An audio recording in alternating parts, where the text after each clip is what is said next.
Ok. Bien, vamos a comenzar.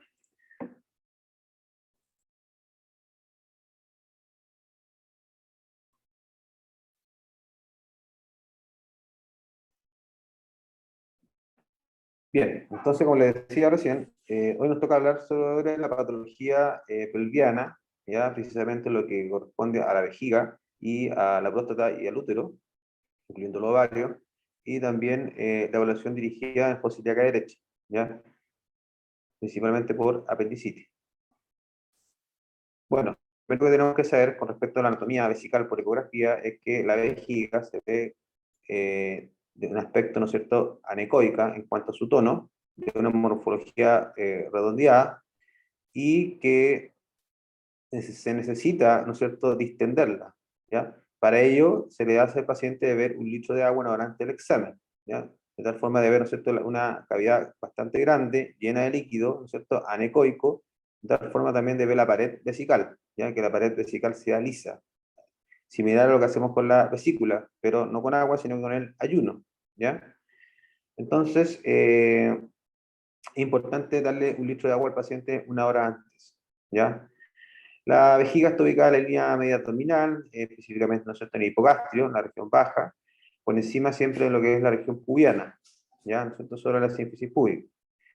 Importante también que gracias a esta estructura, ¿no es cierto?, que tiene un gran refuerzo posterior, gracias a esta yo puedo ver de mejor manera lo que es el útero, por ejemplo. Acá vemos la región del útero, donde vemos, ¿no es cierto?, el fondo, el cuerpo y la región del cuello, ¿ya? El útero bien extendido, ¿ya? Y con en este caso, ya en cuanto a lo que es si tuviéramos una vejiga que no estuviera, ¿no es cierto?, llena o poco represionada, lo más probable es que el útero no se vea bien extendido, ¿no es cierto?, se vea, en este caso, el cuerpo un poco más cercano a lo que es la región del cuello, ¿ya? Entonces no podríamos tener, ¿no es cierto?, una adecuada apreciación de lo que es el útero, ¿ya? Y las posibles lesiones que pudieran haber. Lo mismo pasa con la próstata. La próstata es una estructura, ¿no es cierto?, glandular que está en situación profunda. Entonces, a veces cuando no tenemos la vejiga llena, ¿ya?, los gases intestinales ¿no es cierto?, entorpecen la visualización y no puedo hacer una buena medición del volumen, por ejemplo, de la próstata. Entonces, por eso es que es importante tener una buena vejiga, ¿no es cierto?, llena de líquido, ¿ya?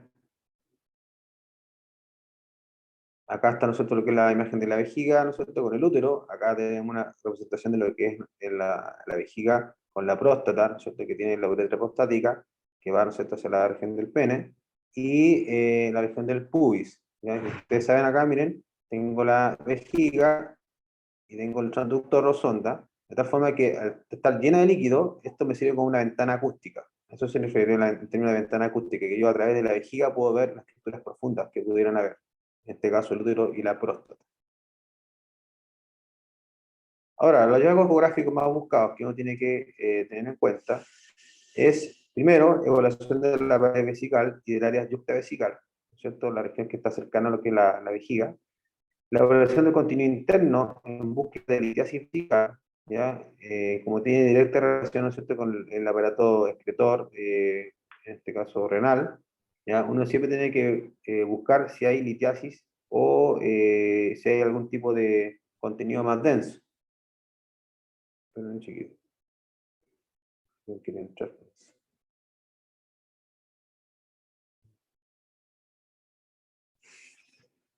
¿Ya?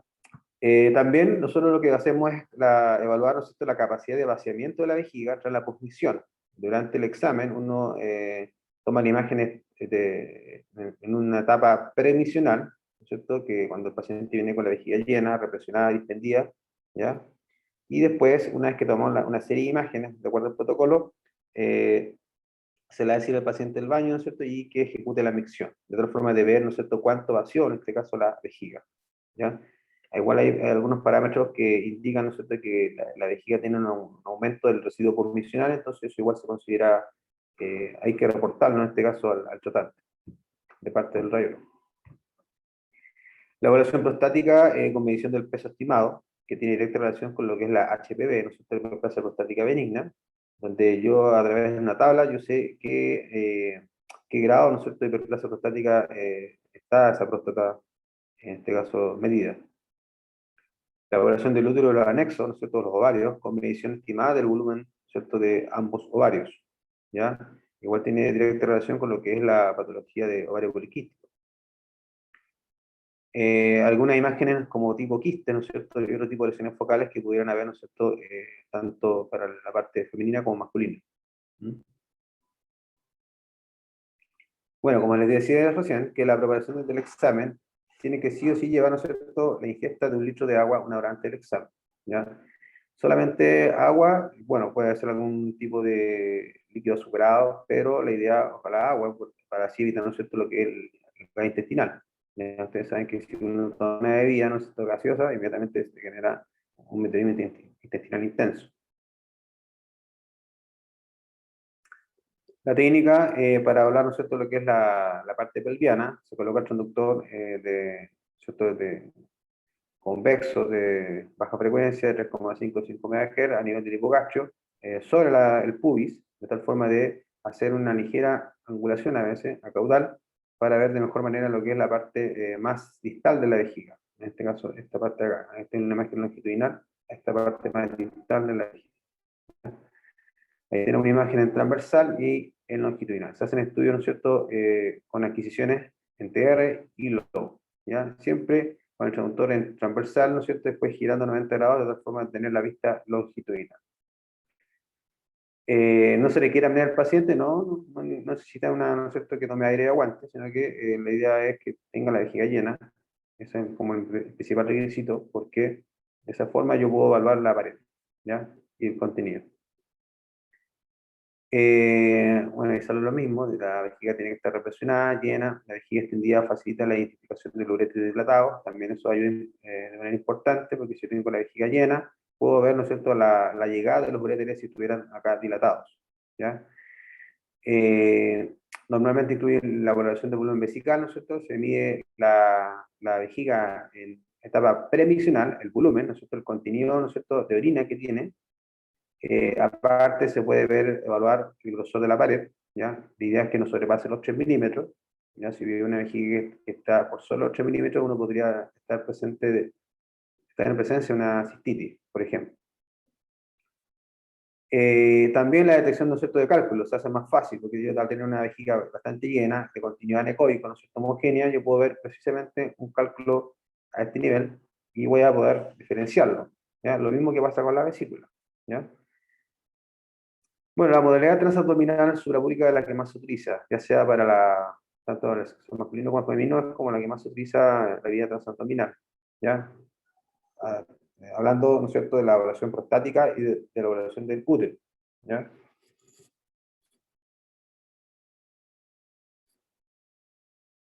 Bueno, nuevamente los planos de adquisición, la vejiga en transverso y la vejiga longitudinal, ¿ya? Una imagen, ¿no es cierto?, anecoica, con refuerzo posterior intenso, y acá, ¿no es cierto?, vemos la región del recto, ¿ya? ¿Se fijan ahí?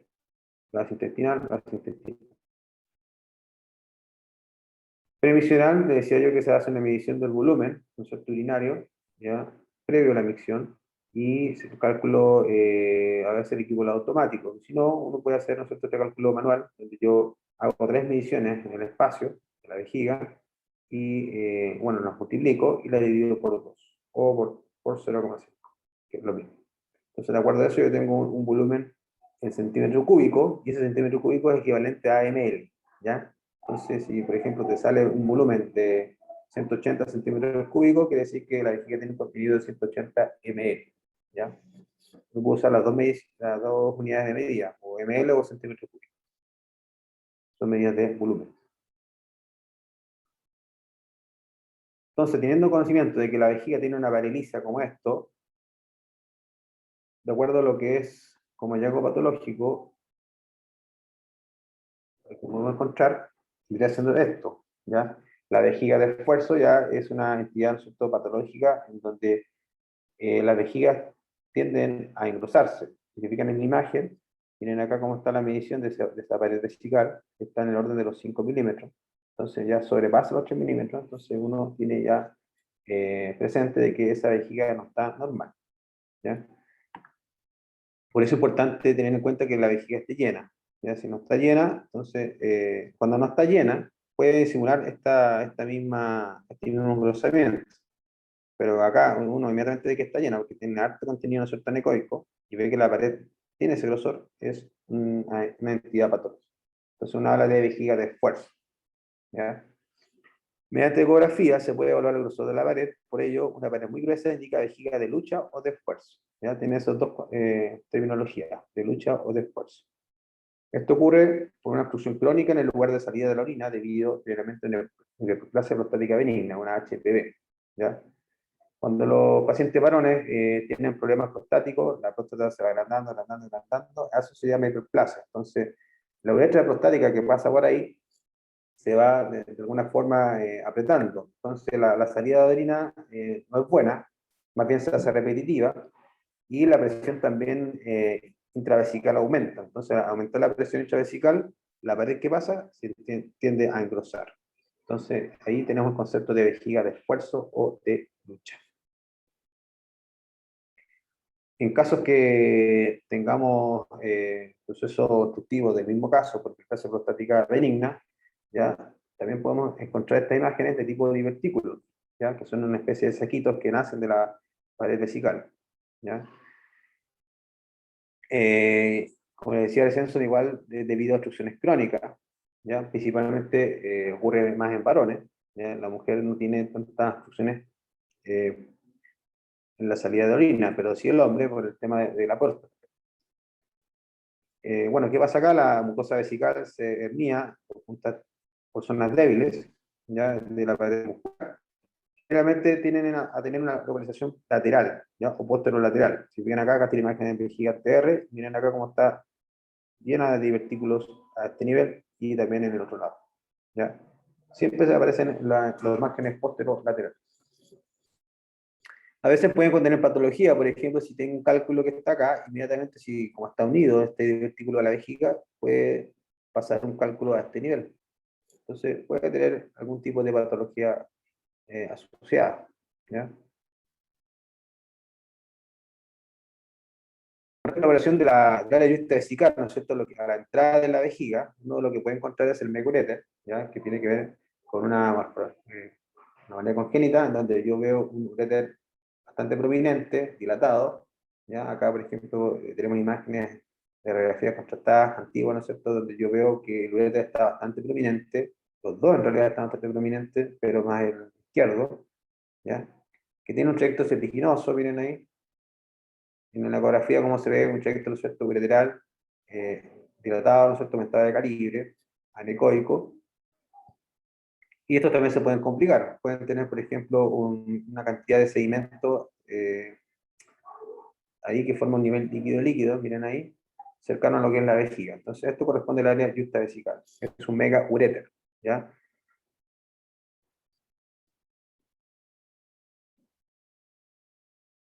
Después tenemos otra entidad que corresponde al ureterocele, perdón, ¿ya? Que corresponde a una dilatación quística del uréter tras atravesar lo que es la pared vesical.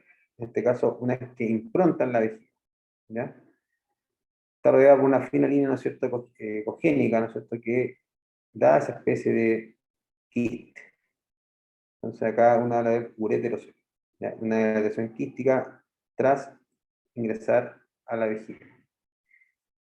En la parte de radiología contrastada, miren cómo se veía ahí todo lo que es el agente de contraste, ahí está ingresando el uréter y ahí está la formación del ureterocele, ¿ya?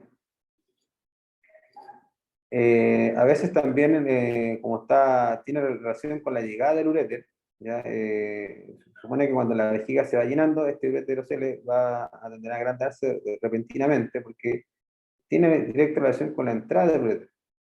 Entonces se va llenando, se va agrandando, ¿ya? A medida que la vejiga se vacía, puede que el ureterocele se ponga más pequeño, ¿ya? En la antigüedad, bueno, esto se le llamaba el signo de la cabeza de cobra o la serpiente, ¿ya? Por la prominencia que tiene ahí el uréter en la entrada de la vejiga. Bueno, hay otro concepto que es el jet vesical, que tiene relación con lo que vimos recién, Ya es muy importante para determinar la presencia de un ureterocele. Por ejemplo, si los operadores que no saben mucho y ven una imagen similar a esto, uno quizás le coloca acá la caja color y va a pasar lo mismo que esto. Bueno, acá no hay ureterocele, pero en condiciones normales ahí vemos la llegada de la orina, ¿no es cierto?, en la vejiga. Ahí tenemos el ureter derecho y el ureter izquierdo. ¿Ya? La normal llegada de la orina a la vejiga. En el caso del ureterocele, si yo colocase, ¿no es cierto?, en la caja de color, veríamos ahí el jet vesical, ¿no es cierto?, ingresando en ese espacio. ¿Ya? Ahora, ¿a qué se debe el jet vesical? Es cuando yo le coloco doble color, ¿no es cierto?, en la entrada del ureter, y este, al tener un flujo tan rápido, ¿no es cierto?, que corresponde a la entrada de la orina, me genera, ¿no es cierto?, esa escala de color. ¿Ya? Esa escala de color. Tiene que ver con flujos. Miren acá el chorro que ingresó del ureter derecho. ¿Ya? Supone que está un corte transversal, ahí está lo que es la región del recto. ¿Ya? Miren ahí cómo está ingresando un buen chorro del ureter derecho. A veces se cruzan, ¿ya? Es lo normal que pasa. ¿Mm? Con respecto a la capacidad de vaciamiento, entonces uno tiene que hablar siempre de lo que es el residuo comisional. ¿Ya? ¿Cierto? Dijimos bien claro que consta de dos etapas, una que es previa, ¿no es cierto?, a la emisión. Se toman las adquisiciones de la vejiga, del útero, de la próstata, del ovario, y después se hace, ¿no es cierto?, la micción. De tal forma que uno, después de aquello, pueda medir lo que quedó de orina. ¿Ya? Bueno, ya sabemos que la exploración renal y vesical se hace con vejiga llena, para después solicitar al paciente que se realice, ¿no es cierto?, la micción correspondiente. Lo normal es que alrededor de bajo 50 cc, incluso un poco menos. ¿Ya? Cuando hablamos de un residuo comisional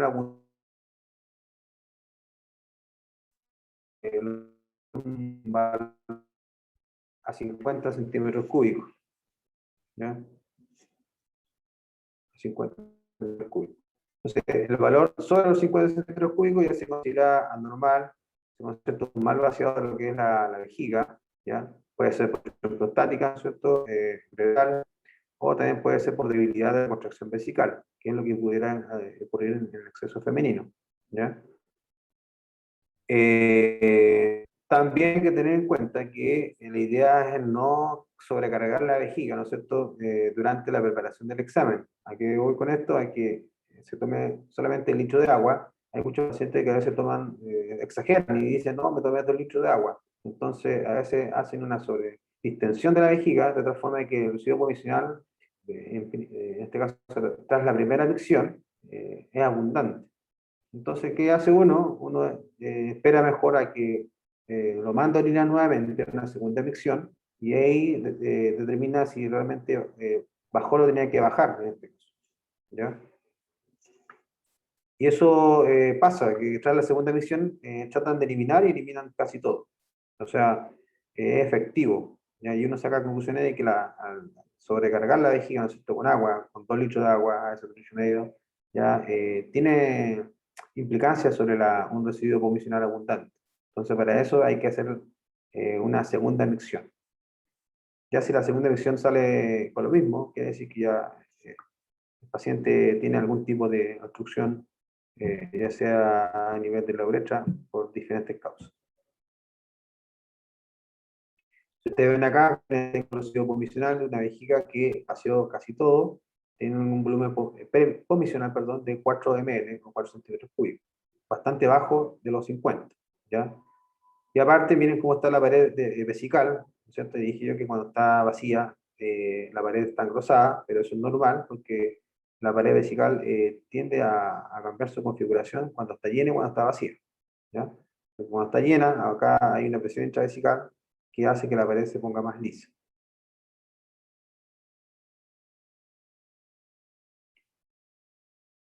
Eh, bueno, si hay un aumento, ¿no es cierto?, del volumen comisional, del residuo comisional, lo más probable es que también sea fuente, ¿no es cierto?, de infecciones, porque hay una éstasis urinaria. Acuérdense que la orina lleva diferentes desechos, entonces si la orina se acumula, obviamente puede generar reinfecciones, ¿no es cierto?, infecciones, cistitis, etcétera. ¿Ya? Es por eso que la idea es que los pacientes, tanto varones como mujeres, no se aguanten la orina, sino que traten de, apenas se genere, ¿no es cierto?, el acto reflejo de orinar, uno vaya a, ¿no es cierto?, hacer la micción. ¿Ya?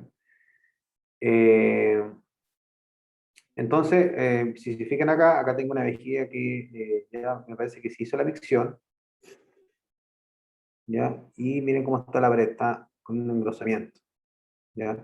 Acá hay otro caso donde igual el residuo provisional igual es abundante e incluso tiene algún tipo de contenido interno, donde la cantidad de líneas no es homogénea, no es completamente anecoica, sino que tiene algunos ecos interiores, ¿ya? Es por eso que es muy importante siempre tomar la medición post misión. Bueno, con respecto a las lesiones focales de la pared vesical, lo más frecuente encontrar es un carcinoma de vejiga, que sería tipo ¿cierto?, neoplásico maligno, y tiene directa relación con algunos factores, ¿no es cierto?, como por ejemplo los pacientes que fuman, ¿no es cierto?, eh, son más frecuentes encontrar este tipo de lesiones, ¿ya? Aparte, hay otra sintomatología asociada que es importante, que es la hematuria. Si el paciente tiende a orinar sangre, y el paciente, ¿no es cierto?, de edad, tercera edad, que es donde ocurre frecuentemente este tipo de cáncer, uno lo primero que tiene que sospechar es posiblemente un carcinoma de vejiga. ¿Y cómo lo voy a ver? Una imagen, ¿no es cierto?, nodular, heterogénea, hiperecogénica, que depende, ¿no es cierto?, de lo que es la pared vesical, adosada a la pared vesical. Tiene un aspecto de coliflor. Y como toda lesión, ¿no es cierto?, sospechosa o maligna, tiene, ¿no es cierto?, un patrón vascular al Doppler llamativo. ¿Mm? Profe, ¿Sí? Dígame. en la imagen anterior, ¿por qué serían los ecos que quedan? Acá porque hay éstasis urinaria. Y la orina, si queda mucho tiempo ahí, se empieza a poner más pesada, por decirlo así. Se empieza como a cristalizar, al no haber una adecuada salida. Ahí vamos a ver el tema, en realidad es un sedimento de zika. Se empieza a formar como un lodo. Es porque no hay un adecuado vaciamiento.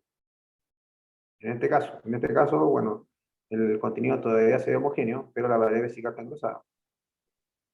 Acá Ya. está el contenido heterogéneo, ¿no es cierto? Hay contenido arriba, pero acá hay contenido más particulado. Incluso puede haber un poco de, en ocasiones, algún tipo de coágulo, ¿ya?, que obviamente se vería de mayor hipocrisidad y ansiedad. Y aparte la pared vesical está engrosada. Ya. Gracias. Acá está la imagen típica de un carcinoma vesical, ¿ya? Bueno, en etapa avanzada sería así, un aspecto de coliflor, hipericogénica, ¿ya?, que tiene un patrón vascular, ¿no es cierto?, llamativo. Bueno, en todo caso depende del equipo. El equipo tiene que tener una alta sensibilidad, ¿no es cierto?, a lo que es el Doppler. Incluso acá se utilizó el Power Angio o Doppler de potencia, que se usa, ¿no es cierto?, para lo que son las lesiones tumorales, ¿ya? Los tipos de carcinoma vesical empiezan así como con esta lesión, ¿no es cierto? Igual que en la vejiga, estos se denominan pólipos, ¿ya? Imagen de tipo pólipo, que obviamente acá tienen una superficie más regular, no es tan, ¿no es cierto?, nodular como esta, esto ya está más avanzado. Acá no, se fijan, es una imagen aislada, pero que está dependiente de la pared. Ahora, ¿cómo yo valoro que esto es pólipo? Lo mismo que la vesícula, uno hace movimientos de cúbito lateral, ya, izquierdo-derecho, según corresponda, y evalúa si eso está adosado a la pared. Aparte, ya, recuerden ustedes que los cálculos, ya sea vesical, ¿no es cierto?, o vesicular, generan sombra, y se mueven.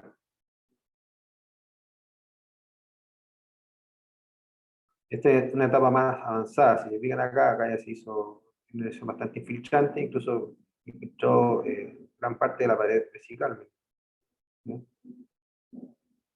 Bueno, esto hay que nombrarlo porque generalmente pacientes que tienen cuadro obstructivo, ¿no es cierto?, urinario, ¿ya?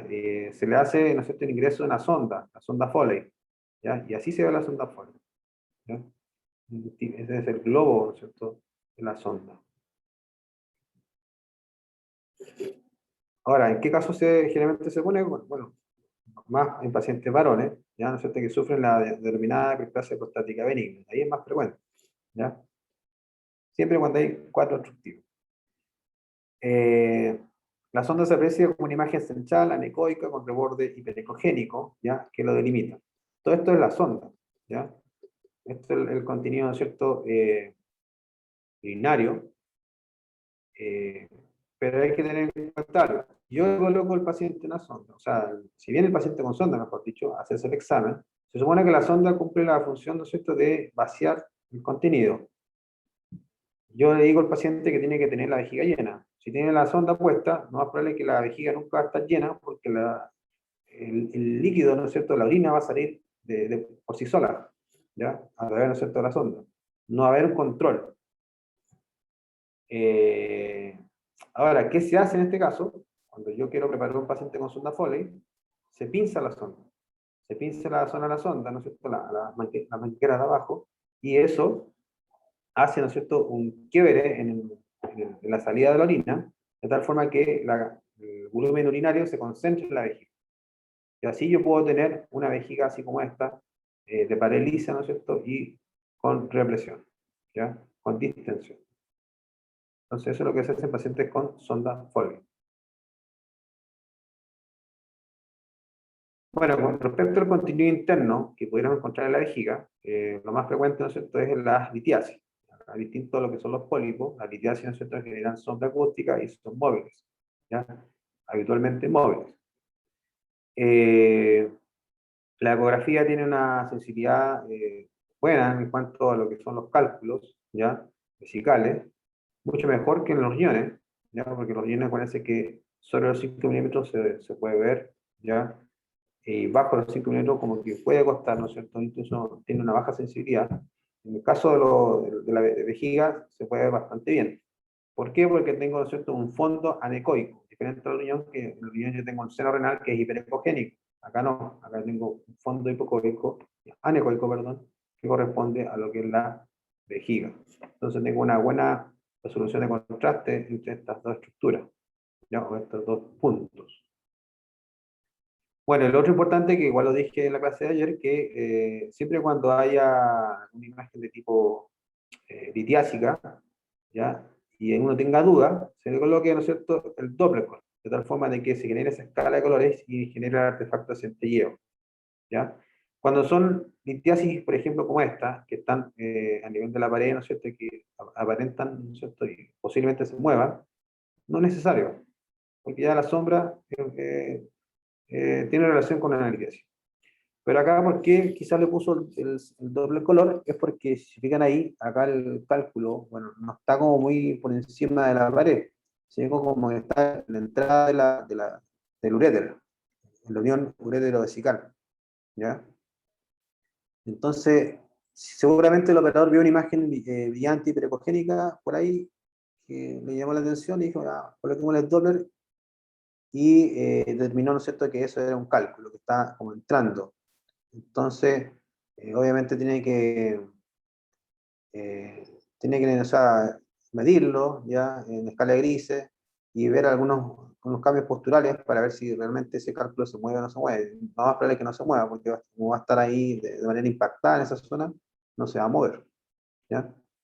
Pero estos se van a mover, porque están de forma libre en la vejiga.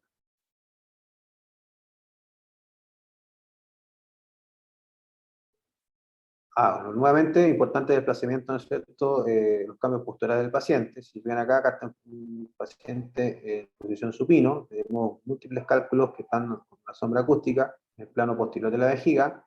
Cuando yo hago el cúbito lateral izquierdo, ¿no es cierto?, estos cálculos de la parte posterior se van hacia la región, ¿no es cierto?, izquierda de la vejiga. Ahí están, ¿ven? Son móviles. Importante, ¿no es cierto?, evaluar el desplazamiento, ¿ya? Bueno, con respecto al contenido interno, como les decía recién, acá tenemos, ¿no es cierto?, lo que es el denominado sedimento vesical, que es como lo mismo o algo muy similar a lo que se forma en la vesícula, ¿no es cierto?, con el barro biliar, ¿ya? El sedimento vesical entonces se forma con una imagen de contenido cogénico muy tenue, ¿ya?, dispuesto en la pared vesical, ¿no es cierto?, formando un nivel líquido-líquido, ¿ya?, un líquido más denso, y como, igual que lo que es el barro biliar, tiene que moverse porque está de forma libre en la vejiga, ¿ya? Se va a desplazar. Acá, por ejemplo, si lo tenemos en supino, lo más probable es que acá lo pusieron en decúbito lateral derecho, porque se fue hacia el lado derecho de la vejiga, ¿se fijan? Puede ser ya. ¿Ya? Podemos tener otros aspectos ecográficos del sedimento vesical un poco más particulados, como esto que está acá, que probablemente tenga algunos coágulos, ¿no es cierto?, de sangre, ¿ya? Y esto obviamente tiene relación con algunos cuadros obstructivos más crónicos, ¿ya? Esto no es tanto y esto sí. ¿Mm? La próstata.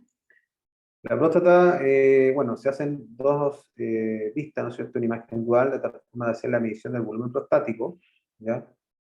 Ahí tenemos las tres medidas, transverso, ¿no es cierto?, el cráneo caudal y el anteroposterior, eh, la imagen interna, la imagen del lobo, de tal forma de obtener una medida de volumetría, ¿ya? Esa medida de volumetría se da en centímetros cúbicos, y eso es equivalente en gramos, ¿ya? Si un centímetro cúbico es igual a un gramo, ¿ya? Entonces uno lo que hace, bueno, el radiólogo lo que hace, una vez que tenga la medida del volumen, establece, ¿no es cierto?, de forma equiparada a lo que es la medida en gramos.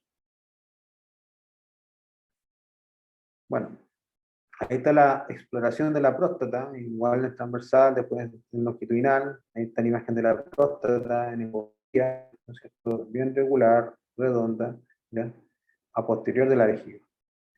La glándula se dice hipogénica respecto a los tejidos circundantes, ¿no es cierto? Acá tenemos solamente cavidad intestinal. Ya le dije que estaba a posterior de la vejiga. Sobre la sínfisis púbica,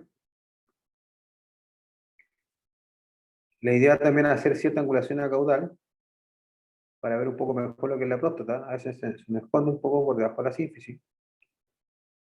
Bueno, lo importante es hacer la volumetría, ¿no es cierto?, de esta estructura.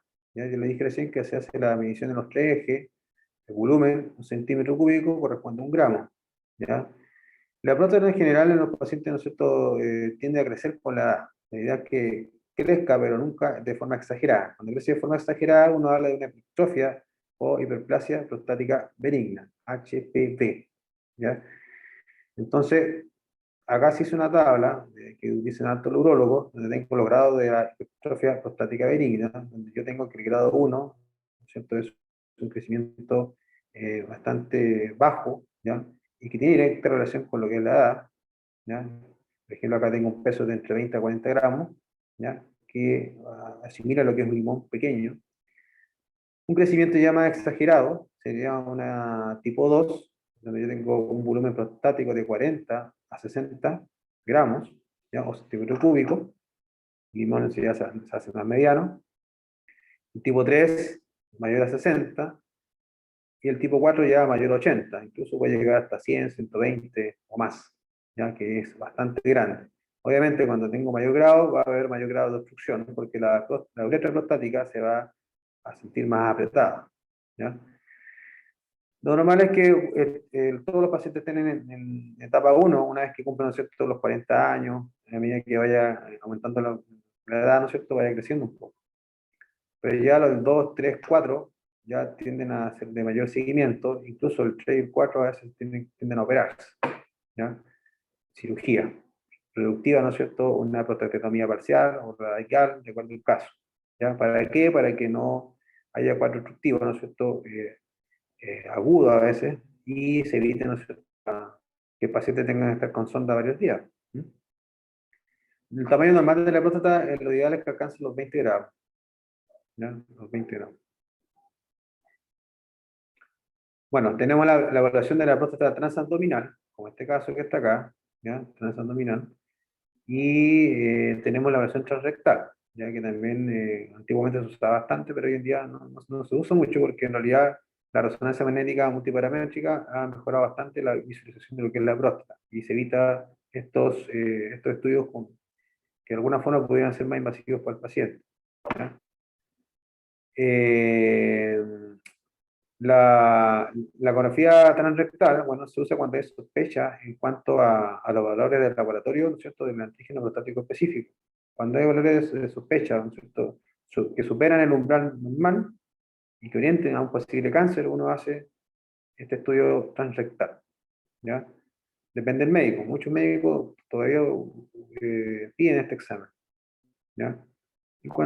Más que nada porque acá tengo una mayor, ¿no es cierto?, cercanía a la próstata. Si se fijan acá tengo una buena cercanía, pero acá sí. Acá tengo la próstata inmediatamente al lado del transductor. ¿Por qué? Porque está, ¿no es cierto?, por delante lo que es el recto, ¿ya? Se supone que el transductor es transrectal, entonces acá inmediatamente tengo lo que es la próstata. Igual se hace una medición de volumen más exacta, ¿ya? Pero tampoco va a diferenciarse mucho de esto, ¿no? El volumen.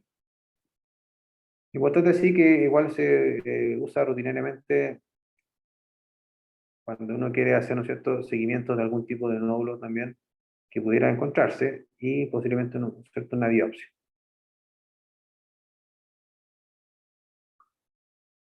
Bueno, acá seguimos viendo la vista transabdominal, donde yo tengo ya una próstata hipertrofiada, si fijan acá, una próstata bastante grande con respecto a esta imagen que está acá, bastante pequeña, ya una próstata bastante grande a la vista, ¿no es cierto?, visualmente, y si fijan acá el volumen, ¿cómo está? En 99 centímetros cúbicos, o sea, 99 gramos. Entonces estamos hablando de una etapa 4, una etapa 4. Generalmente cuando hay una hiperplasia prostática benigna, el lóbulo medio es el que más se hipertrofia, es el que más crece, ¿no es cierto? Y se va hacia la región de la vejiga, impronta lo que es la región vesical. Ahí tiene una forma, por ejemplo, de corazón ahí. ¿Ya? Esa es la región del lóbulo medio en transversal y la región del lóbulo medio en longitudinal. Si fijan acá, acá impronta lo que es la región vesical. Se adentra. ¿Ya? Siempre eso va a pasar con los grados de hiperplasia prostática benigna. ¿Ya? No confundir con lesiones malignas de la vejiga. Perfectamente uno puede simular ¿no es cierto?, un pólipo o un carcinoma vesical, perdón. Pero uno ya sabiendo que esto corresponde al lóbulo medio, tanto el transversal como el longitudinal, y aparte que tiene relación con la próstata ahí, ¿significan? Por ejemplo, acá también, miren, ¿ya? Es parte de la próstata, ¿ya? Prominencia del lóbulo medio, hipertrofia. También hay otro aspecto de la próstata, ¿no es cierto?, que podemos encontrar, como por ejemplo esto. Acá tenemos una cirugía previa, ¿no es cierto?, que, donde se saca parte de la próstata, ¿ya?, de tal forma de mejorar, ¿no es cierto?, el paso de la orina, y si fijan hay una muesca ahí, ¿ya? Hay una continuidad de lo que es la región de la vejiga, porque se extirpó, ¿no es cierto?, gran parte de lo que es la próstata, ¿ya? Una prostatectomía parcial, a través de una técnica que se llama resección transuretral, ¿ya? Después acá, bueno, tenemos otro aspecto donde ya vemos una próstata que no es tan redonda, como por ejemplo esta es bastante redonda, más regular, ya en sus bordes, en sus contornos. Acá no, acá vemos una próstata que tiene un patrón irregular, ¿no es cierto?, a nivel de los contornos de sus bordes. Acá miren acá prácticamente no se diferencian mucho los límites, ya tiene bordes, en este caso un poco precisos, ¿ya? Entonces ahí estamos en presencia de una adenocarcinoma de próstata, ¿cierto? Un cáncer prostático. La resección transuretral se hace vía por la uretra, a través del pene. También hay otra operación donde generalmente se hace para sacar todo lo que es la próstata, ¿ya?, y dejar solamente lo que es la cápsula, la parte más externa, y es mediante cirugía abierta, ¿ya?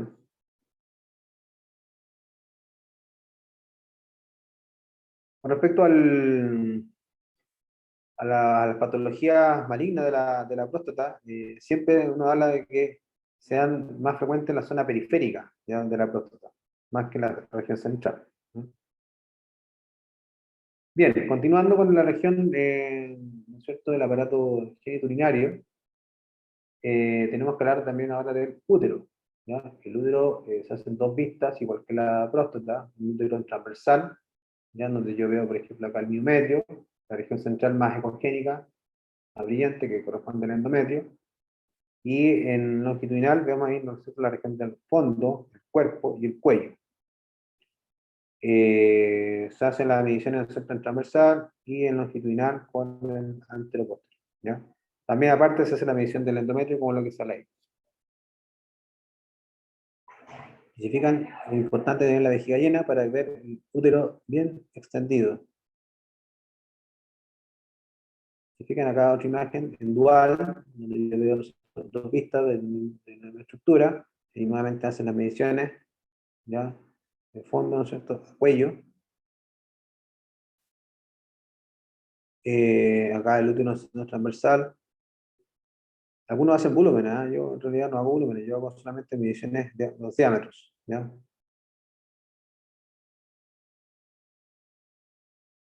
Los ovarios, estos sí se hacen volúmenes, ¿ya? Esto es bastante importante hacer volúmenes, ¿ya? Lo mismo que la próstata, bueno, es en centímetros cúbicos. Tenemos el transversal y el longitudinal, ¿ya? Bueno, este es un ovario normal, porque se ven muchos, o sea, folículos de forma, ¿no es cierto?, aleatoria, están distribuidos en la periferia, ¿ya? Acá unos más grandes, pero en poca cantidad, pero el ovario se ve bien. Bueno, lo mismo que en la parte masculina, en la parte femenina es importante tener la vejiga llena durante el examen transabdominal, ¿ya? Cuando uno habla de ecografía transvaginal, no se necesita apuntar agua, se hace sin llene, en este caso, sin ingesta de agua. Se usa, ¿no es cierto?, para hablar el miometrio, ¿no es cierto?, que no haya ninguna imagen nodular a nivel del miometrio, o por ejemplo mioma, ¿ya? También se usa para hablar la posición del útero, cómo está la posición del útero, si está en ABF, ¿no es cierto?, en retroversión o retroversión-flexión, ahí están las posiciones del útero, miren. Lo más frecuente normal es que ocurra esto, en ABF, ya después tenemos acá la retroversión y una retroversión-flexión donde el útero está mirando hacia atrás, ¿ya? No, miren que acá el útero está tendiente, ¿no es cierto?, a mirar a posterior. En cambio acá está hacia anterior, que es lo más frecuente. No tiene ninguna implicancia, en este caso, muy importante. Muchos pacientes pueden tener su vida normal, tanto en el útero en esta posición como en esta posición. Permite hablar posibles nódulos o quistes en su espesor. Hablamos de los miomas, pueden haber algunos quistes que se generan habitualmente a nivel del cuello, ¿ya? Los quistes denominados quistes de Nabot, ¿ya? Son quistes de aspecto quistes simples, por lo tanto se ven anecogénicos. ¿Ya? Los miomas siempre van a verse más sólidos, ¿ya? Por lo tanto no es negro, sino que van a ser más grises, ¿ya? Pueden ser isocogénicos, incluso cuando se calcifican, pueden ser hiperecogénicos, ¿ya? Y lo ideal es que cuando uno haga la exploración, siempre hay que, ¿no es cierto?, pedir la fecha de última menstruación, ¿no es cierto?, el FUR, la última regla, ¿ya? De tal forma de correlacionar, ¿no es cierto?, los hallazgos con imágenes que uno ve en tiempo real, sobre todo con el tamaño uterino, ¿ya? Porque el tamaño uterino va cambiando con respecto al ciclo menstrual. Bueno, los miomas, ahí tenemos imágenes, por ejemplo, a nivel del útero, ¿no es cierto? Acá parece que está el fondo, yo tengo una imagen en el fondo, ¿ya? Un mioma, ¿se fijan? Una imagen isogénica, ¿ya? Pero bastante bien delimitada, ¿no es cierto? Sólida, ¿ya? Acá hay otras imágenes que isogénicas, vienen acá, hay una ahí, y hay otra, ¿ya? Importante ver bien, ¿no es cierto?, ajustar bien los parámetros de calidad de imagen para ver los contornos y las delimitaciones de estas imágenes nodulares, ¿ya? Los miomas pueden ser hipo o isogénicos, ¿ya?, teniendo diferentes ubicaciones a nivel del útero. Algunos pueden clasificarse y ya no se van a ver de ese patrón, sino que se van a ver más hipericogénicos. Los quistes, perdón, los miomas pueden tener diferentes localizaciones, ¿ya? Unos tienen una ubicación intramural, ¿ya? Otros subserosos, ¿no es cierto?, bajo la serosa, bajo la parte externa, otras submucosas, ¿ya? Diferentes localizaciones, más internas en la submucosa. Los quistes de Nabot están preferentemente a nivel del cuello uterino, ¿ya? Ahí tenemos un quiste de Nabot, miren acá, a nivel del cuello uterino, una imagen anecogénica, ¿no es cierto?, con posterior típico, quiste de Nabot, son habituales de encontrarlo, ¿ya? En ocasiones cuando tenemos, bueno, un mioma subseroso, miren, debajo, ¿no es cierto?, de lo que es la periferia, ¿ya? Cuando tenemos múltiples miomas, hacen que el útero en general se vea muy grande, aumentado de tamaño, heterogéneo, como esto que está acá en imagen de resonancia magnética, ¿ya?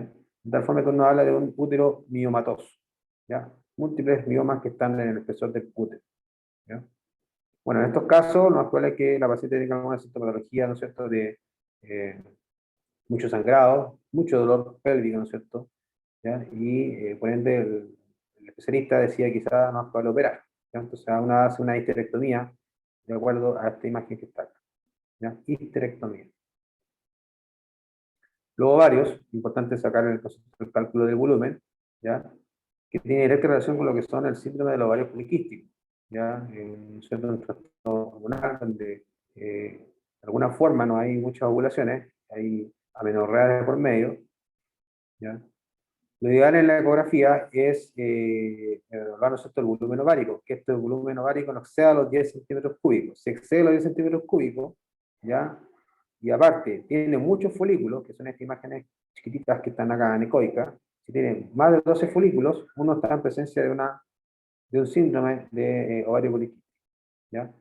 Uno habla de morfología poliquística. Esta es una morfología poliquística, ¿se fija? Un ovario que está más prominente, mayor volumen, eh, incluso más redondeado incluso, ¿ya? Estos son más, los normales son más ovalados, y tienen distribuidos periféricamente múltiples folículos pequeños, ¿no es cierto?, de aspecto o de un patrón de collar de perlas, que tienen ahí. Múltiples folículos simétricos, similares entre sí, que están distribuidos en la periferia. Miren acá, hay más de 12 folículos en la periferia, ¿ya?, del ovario. En cambio acá son folículos aleatorios, ¿no es cierto?, que incluso el ovario está más ovalado, ¿ya?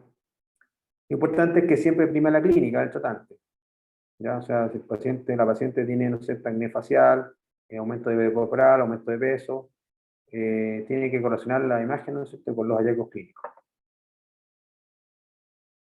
Lo importante es que hay que saber es que los ovarios siempre se van a visualizar medial los vasos ilíacos, a cada lado del útero.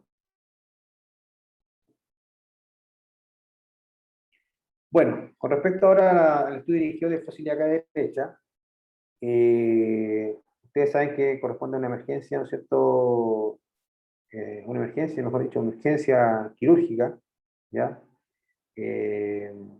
Porque igual puede llegar a tal punto de provocar una septicemia, ¿no es cierto?, o una peritonitis, y puede, ¿no es cierto?, ir en la muerte del paciente, ¿ya? Es difícil ver la apéndice por ecografía, sí, es difícil, hay que estar bastante entrenado, no es llegar y, ¿no es cierto?, colocar el transductor y mirar, porque a veces la apéndice puede tener diferentes posiciones, ¿ya? Si está en la posición anterior, bueno, resulta más fácil, porque el transductor lineal, ¿no es cierto?, que es el de alta resolución, que en este caso me permite ver el apéndice, lo tengo más cerca en realidad del transductor, ¿ya? Con el transductor convexo puedo mirar en una primera instancia, siempre y cuando igual esté más anterior, pero si está más a posterior y se interpone mucha asa intestinal, puede que a veces pase por alto.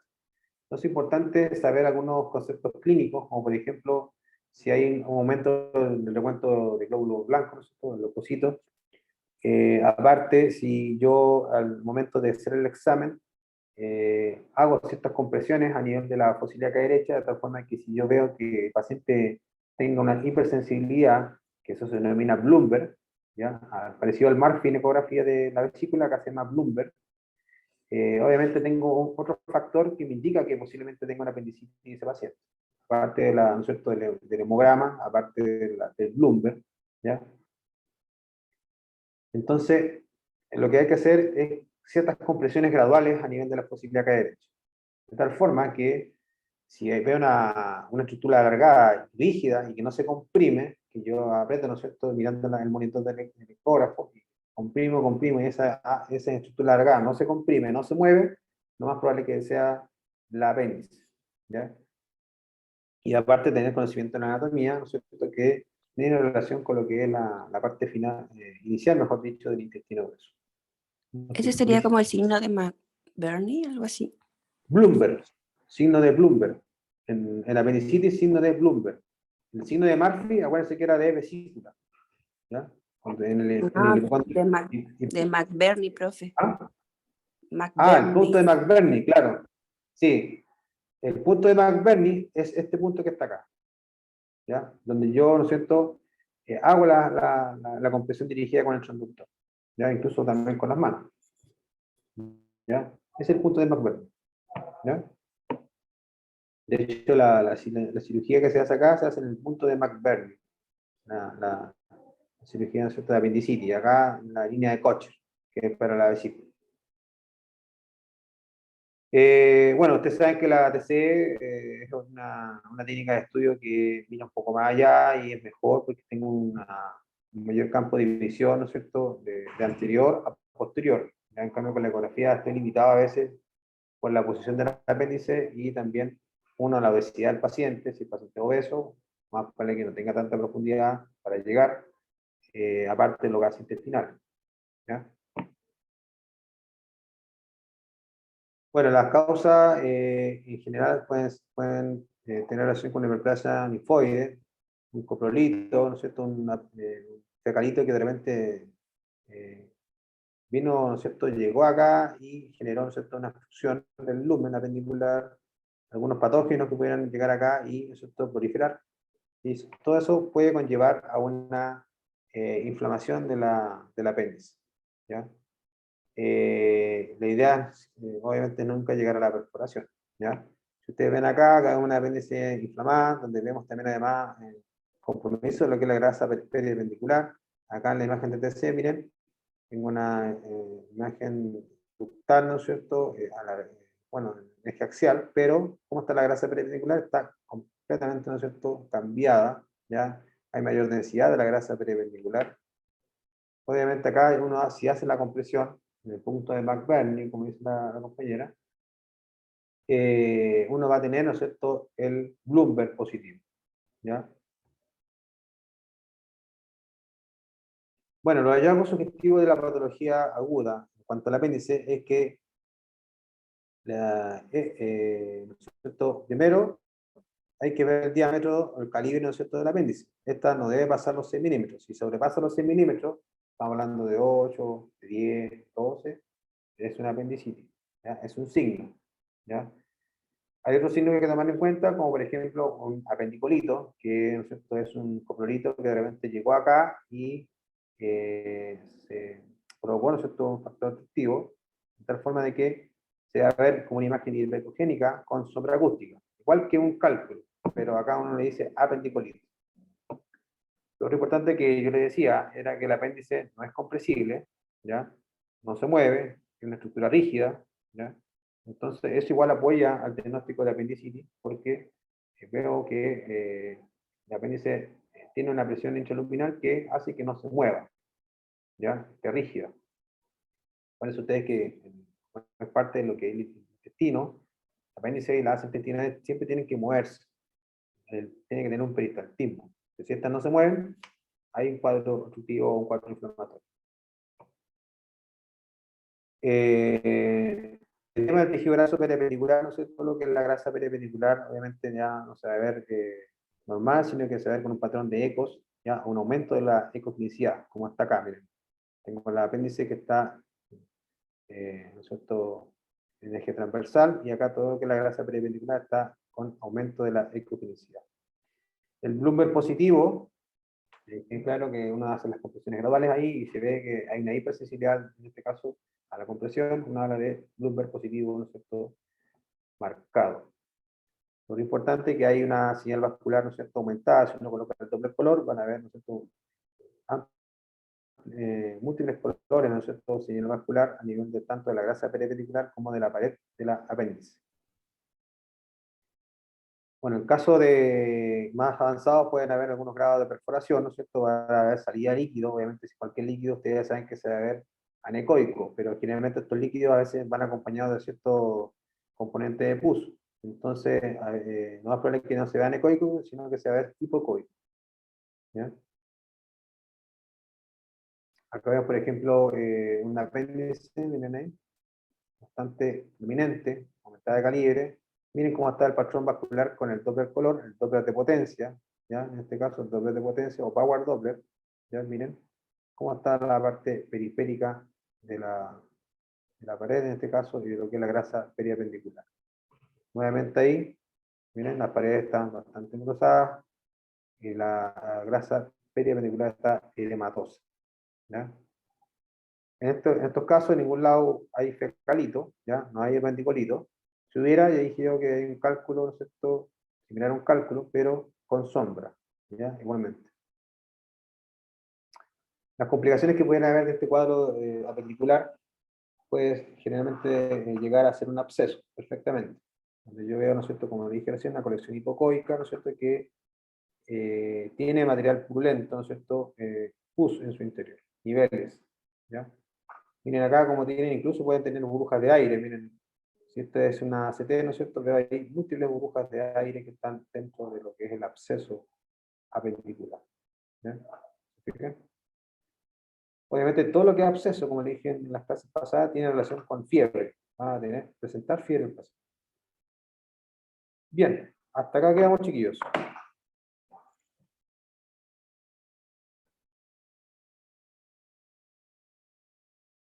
Está todo lo que quería pasarles. Hasta acá entra la prueba entonces. ¿Tienen alguna duda?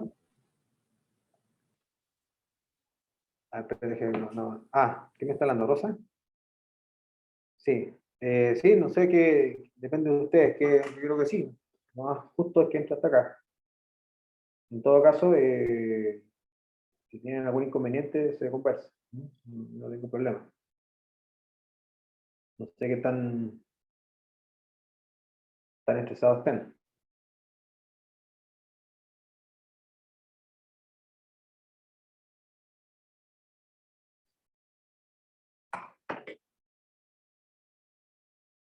Cuéntenme rápido, porque Profe, y el día miércoles 4 tendríamos la evaluación y a qué hora el mismo horario de eso del antes. eso tienen que conversarlo ustedes, porque en realidad yo lo quería dejar en el mismo horario. Pero si tienen problemas, parece que unas prácticas o rotaciones que tienen que hacer, yo lo puedo hacer perfectamente durante el transcurso del día. O si no, lo dejamos para el día jueves. Me da igual. ¿Ya? El jueves. Igual van a ver Sí. compañeros con pasantía. Ya. Profe, ¿Mm? ¿y cuánto tiempo tenía como estimado más o menos para la prueba? 1 hora y media. Y no existía la posibilidad de que pueda dejarla abierta todo el día, pero el tiempo de realización de la prueba como tal sea 1 hora y media. Muy difícil. Difícil. Yo creo que tendríamos que aplicar el mismo concepto que aplicamos en clínica de imagen.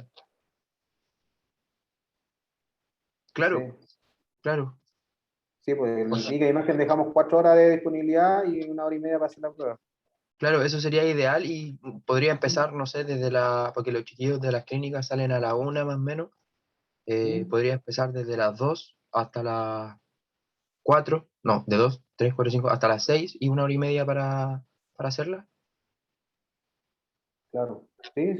La idea es que usted me diga en qué horario quieren fijarlo, porque yo sé que tienen algún inconveniente, pero lo más obvio es hacerla en horario de clase, porque así no afecta el resto, pero si tienen problemas, usted me dice. La idea es tener la prueba con una disponibilidad de 4 horas. Ya, profe, vamos a conversarlo en el grupo y durante la tarde Sí. le decimos. ¿Le parece? Sí, no hay problema. Ahí me dicen. ¿Ya? Gracias. Lo otro, yo le dejé alguna literatura de apoyo ahí en internet. Y todo lo que son las presentaciones están en la página del ELERN. ¿Ya? Todas, desde la que empezamos hasta ahora. Son hartas. Gracias, Pero, profe. yo le di. Me decían ahí, no, es que no va a pasar nada, ¿no? Sí, es harto. ¿Ya? Profe, ¿y las presentaciones de estas últimas clases las subió ya ahí? Está todo, Leonard, está todo. Es que yo vi, hasta el otro día vi que estaba hasta la clase 6, creo, y no No, estaban las de ahora de las que pasó recién. yo ayer me quedé hasta las 2 de la mañana subiendo todo. Está todo. Ah, Está ya. todo. Gracias, profe. Así que prepárense nomás y que les vaya bien. Ya, profe, Gracias, muchas profe. gracias. ¿Ya? Cuídense Listo. mucho. Hay que cuentan del horario. ¿Ya? Luego. Chao. Profe. Chao. Un gusto Chao, conocerte. profe. Chao.